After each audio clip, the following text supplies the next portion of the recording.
monde, bienvenue et ravi de faire cette conférence dans le sud de la France où je viens d'acquérir un endroit assez magique dans le pays Qatar.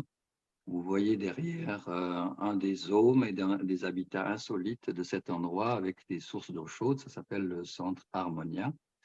Et dans cet endroit, nous faisons des expériences, pas seulement musicales, mais de guérison. Et cet endroit s'appelle un centre d'art, bien-être et rajeunissement. Donc, c'est un endroit qui est chargé d'histoire, puisque la montagne qui est juste en face de moi est censée abriter, selon certains mystiques, Marie-Madeleine, et le Da Vinci Code a été écrit à partir de cette région-ci. Voilà, il s'agit de montagnes sacrées comme Bugarach, comme Rennes-les-Bains avec ses sources d'eau chaude, ou le fameux Rennes-le-Château, où des centaines de livres ont été écrits à propos de légendes dans cet endroit. Voilà, donc nous avons très peu de temps et je voulais que nous nous concentrions ce soir, à la suite de ces deux merveilleuses conférences, sur une chose qui a été évoquée à multiples reprises. Et il s'agit de l'avenir de l'humanité et de la guérison. Donc, je pense que la musique a son mot à dire là-dedans. Et j'ai eu la chance d'expérimenter ça tout au long de ma vie, en commençant par un ami qui était condamné par la médecine. Et quelqu'un m'a dit on devrait aller lui dire au revoir en musique, en chantant autour de lui. Et nous avons chanté autour de lui des mélopées, notamment d'un maître spirituel bulgare nommé Peter Denov.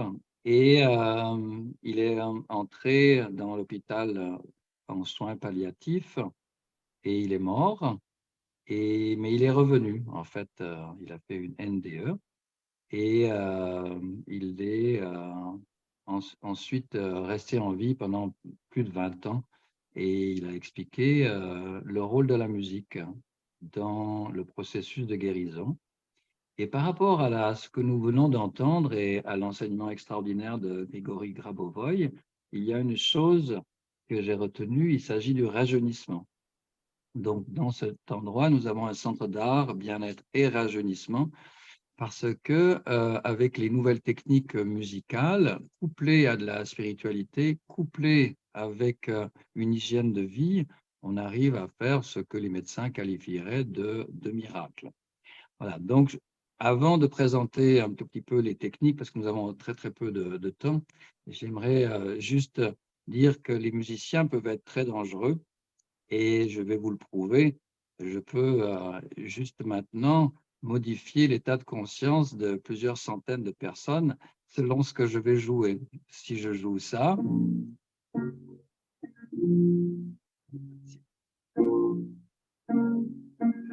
si je joue la marche funèbre de Chopin, vous n'allez pas être très content.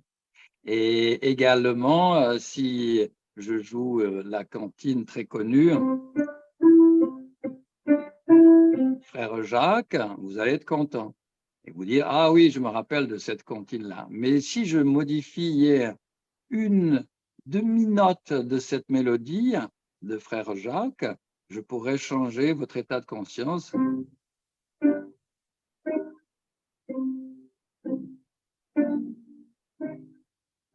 Et il s'agit d'un demi-ton de différence, ce qui fait dire à certaines personnes que l'influence de la musique à travers les âges est considérable et certains même affirment que d'abord il y a la musique et ensuite vient l'humanité. C'était le cas chez les Grecs qui disaient que, attention musiciens, vous êtes très importants et selon les musiques que vous allez faire, vous pouvez mettre en danger toute la nation.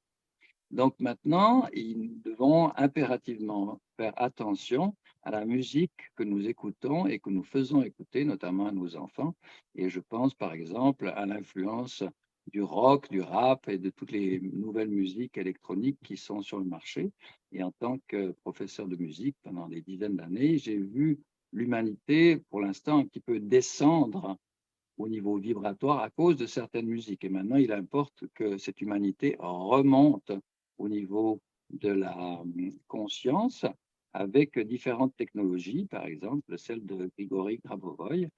Et donc, j'aimerais partager quelques voyages que j'ai faits, notamment au Tibet, en Inde, au Népal et dans différents pays où j'ai rencontré des maîtres spirituels, disant l'importance du son et disant faisons un son spécial parce que nous pouvons créer notre réalité avec le son, notamment les sons sacrés comme le Om, le Aum, etc. Et je me suis penché sur cette question-là et j'ai découvert une phrase de la Bible qui m'a beaucoup interloqué, vous êtes des dieux. Et comment est-ce qu'on peut imaginer ça en fonction de la musique et de ces maîtres spirituels et de cette phrase de vieille de 2000 ans? Eh bien, en fait, nous sommes effectivement des dieux. Comment? Parce que nous sommes des créateurs. Et comment est-ce que nous créons? Avec le son, notamment. En ce moment, je parle et ça parle à travers ma bouche. Et à l'intérieur de ma bouche, il y a une langue. Les lèvres de cette bouche ressemblent à quelque chose de féminin. La langue ressemble à quelque chose de masculin. Ensemble, ils donnent ce qu'on appelle le verbe. Au commencement était le verbe. Donc, on voit que nous sommes créateurs en fonction de ce que nous allons dire, ce que nous allons faire. Et j'aimerais bien que nous, tous ensemble, nous essayions de co-créer une nouvelle humanité. Et pour cela, en utilisant, par exemple, certaines musiques qui ont été canalisées par certains musiciens. Je veux en nommer un, par exemple, Beethoven était un musicien qui est devenu sourd. C'est la pire, évidemment, chose qui puisse arriver à un musicien. Et Beethoven, à la fin de sa vie, a pu capter certaines musiques qu'il a qualifiées d'angéliques, qu'il a même qualifiées de musique des sphères. Et c'est le cas, par exemple, dans le final de sa 9e symphonie, où on entend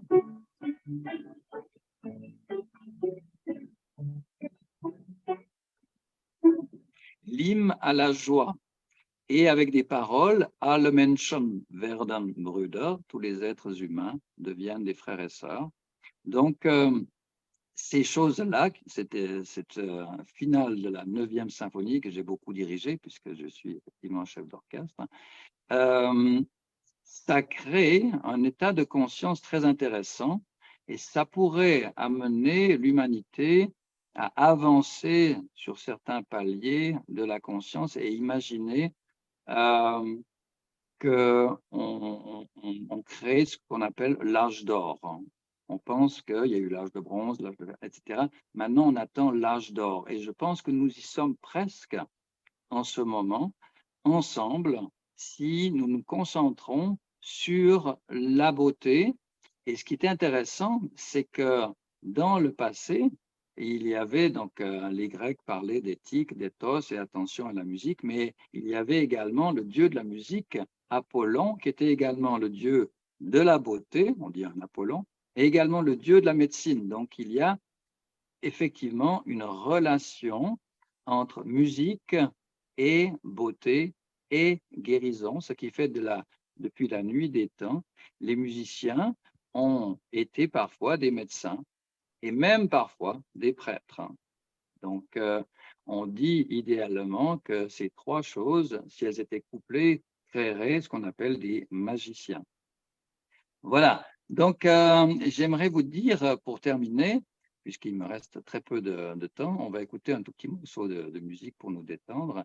Mais j'aimerais vous dire qu'il y a actuellement une nouvelle musique qui arrive sur Terre. Je vais vous donner un exemple de ce qu'a créé un extraordinaire médecin et musicien, Peter Denoff, a créé une musique qu'il appelait occulte. Et cette musique occulte a créé une danse en cercle avec ce qu'on appelle la paneurythmie, qui est une danse avec un chœur et un orchestre au centre, et qui crée avec des formes géométriques des effets sur la santé qui ont été prouvés en université. Donc, cette musique occulte, ce n'est pas les rythmes qu'on a l'habitude d'entendre trop souvent si je joue. Ce sont des rythmes binaires qui vont créer une oscillation du corps et qui vont favoriser les excès, par exemple en sexualité. Mais cette musique qui vient principalement des Slaves et qui est fondée sur des rythmes solaires a la capacité de créer un état de conscience modifié avec des mouvements couplés, et ces mouvements-là vont créer l'harmonie, en fait, et cette harmonie va faire que la santé va être améliorée, prouvée scientifiquement. Donc, avant d'écouter le morceau de musique, j'aimerais que nous pensions que toutes nos paroles, toutes les musiques que nous allons écouter soient conscientes, à savoir ne pas subir, parce que c'est une information en fait qu'on nous balance malheureusement, parfois consciemment, avec ce qu'on appelle des messages subliminaux qui peuvent nous faire dévier un tout petit peu de notre chemin lumineux. Donc, je souhaite qu'ensemble, nous puissions co-créer cet âge d'or avec une musique très spéciale et savoir que les musiciens qui nous ont précédés, à savoir Mozart, Beethoven, Bach, tous ces gens-là ont créé une humanité et maintenant nous appelons sur cette humanité une nouvelle musique. Et j'espère que nous pourrons faire un jour une chorale et chanter en chœur l'hymne à la joie. C'est là-dessus que j'aimerais vous quitter.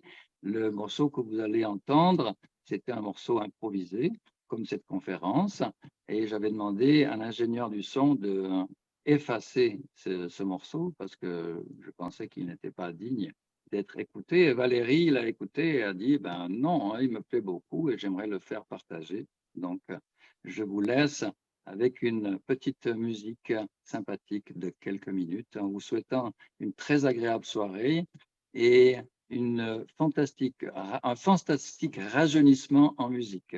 Bonne soirée et je donnerai ensuite la parole à ma chère Olga.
Un grand merci et que la paix soit sur la terre.